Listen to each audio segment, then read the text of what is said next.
ಬಹಳ ದೊಡ್ಡ ರಿಸರ್ಚ್ ಮಾಡಿದ್ದಾರೆ, ಸ್ಟ್ಯಾನ್ಫೋರ್ಡ್ ಅವರು ಇದರ ಬಗ್ಗೆ ಬಹಳ ಚೆನ್ನಾಗಿ ರಿಸರ್ಚ್ ಮಾಡಿದ್ದಾರೆ. This is called power of plenty ಅಂತ. Power of plenty, problem of scarcity ಅಲ್ಲ, ಪ್ರಾಬ್ಲಮ್ ಆಫ್ ಪ್ಲೆಂಟಿ.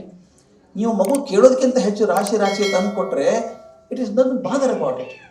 ಅವನು ಎಷ್ಟು ಚಂದ ಹೇಳ್ತಾನೆ, first it becomes a temporary relationship between the instruments and toys. Then most important, it then strays to human relationships also. ಎಷ್ಟು ಅದ್ಭುತ ಆಗ್ಬಿಡುತ್ತೆ. Relations become temporary. ಅಯ್ಯೋ ಬಿಡ್ರಿ, ಆಟಿಕೆ ಸಾಮಾನು ಬಿಡಲಿಲ್ವಾ, ಹಂಗಿದ್ದು ಬಿಟ್ಬಿಡ್ತೀನಿ. ಅವ್ರು ಹೇಳ್ತಾ ಅದೊಂದು ದೊಡ್ಡ ಕಾರಣ ಹೆದರಿಕೆ ಆದದ್ದು. ಇನ್ನೊಂದು,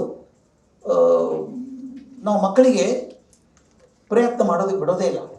ನಾವೇ ಮಾಡ್ಕೋತೀವಿ, ಎಲ್ಲ ನಾವೇ ಮಾಡ್ತೀವಿ, ಎಲ್ಲ ನಾವು ಮಾಡ್ಕೊಡ್ತೀವಿ. ಚೈಲ್ಡ್ ಫೀಲ್ಸ್ ದ್ಯಾಟ್ ಸೊಸೈಟಿ ಮುಂದೆ ಲೈಫು ಹಾಗೆ ಇರ್ತದೆ ಅನ್ಕೋತಾನು. ನಿಮ್ಮ ಮಗು ಆಗಿರ್ಬೋದು, ಆದರೆ ಪ್ರಪಂಚಕ್ಕೆ ಸ್ಪರ್ಧೆ ಅದು. ಎಲ್ಲ ಪ್ಯಾಂಪರ್ ಮಾಡಿ ಕೂಡಿಸ್ಬಿಡ್ತೀವಿ ನಾವು.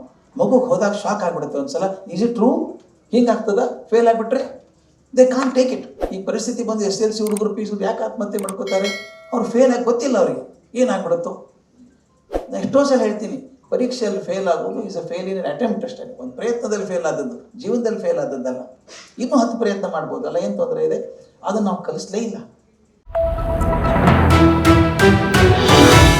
ವಿಸ್ತಾರ ನ್ಯೂಸ್, ನಿಖರ ಜನಪರ.